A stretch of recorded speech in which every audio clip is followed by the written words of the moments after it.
Welcome back to Wellness Wednesday with NDC Extension. I'm Keaton Jesperson, the Family and Community Wellness Extension Agent for Williams County. Effective communication and managing conflict.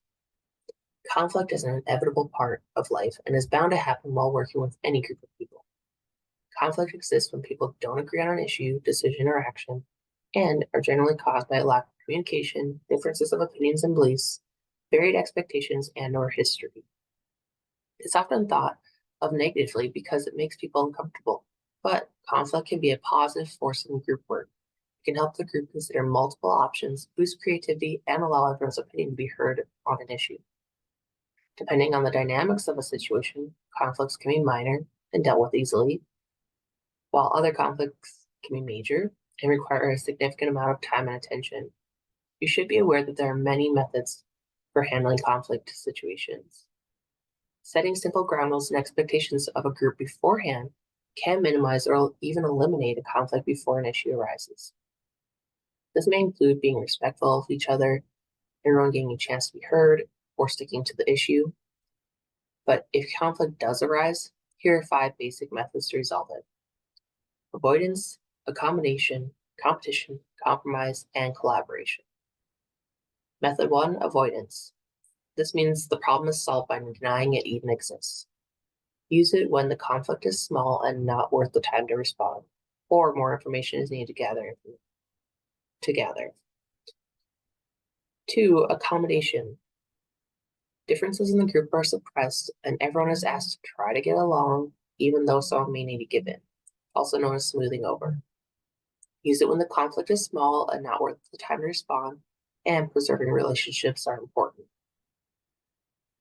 3, competition. This means using personal power to make a point, and this is a win-lose situation. The method has been agreed upon beforehand, and the group should accept that one party will win. 4 is compromise, or negotiation. Individuals seek middle ground, and each party must give up something. Use it when both parties are willing to reduce demands, and compromise can save time and efforts. And 5, collaboration.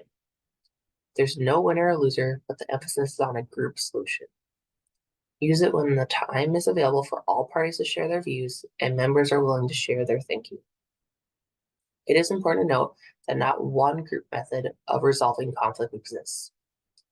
Every situation is different, and the strategy of conflict resolution will depend on the issue, the group, and the time available. Since conflict can arise at any time, here are some additional communication tips that might be useful when managing difficult situations. Listen. Give your full attention to whomever is talking. Paraphrase. Test your understanding of what is being said by restating it in your own words. Use neutral language. Use I messages instead of you messages, and don't use defensive wording like should, shouldn't, always, never, right, wrong, the extremes. And diffuse or deflate anger if all else fails. Try using I agree, I understand, or I learned. These phrases can lead to resolution by letting the other person know that they've been heard and validated in some way, even if it's simply, I agree this issue needs to be discussed, or I've learned this issue is very important to you. Conflict is unavoidable and plays a part in many groups. A better understanding of conflict, along with learning to manage conflict, can lead to a more productive team and satisfied team members who feel welcome to communicate openly, take risks, and exchange ideas. Check out NDSU Extension's Leadership and Civic Engagement topic page to learn more about communication and available programs, or contact me for more information. Join me every Wednesday next month as I highlight May as Mental Health Awareness Month. Until next time, continue extending knowledge and changing lives with NDSU Extension.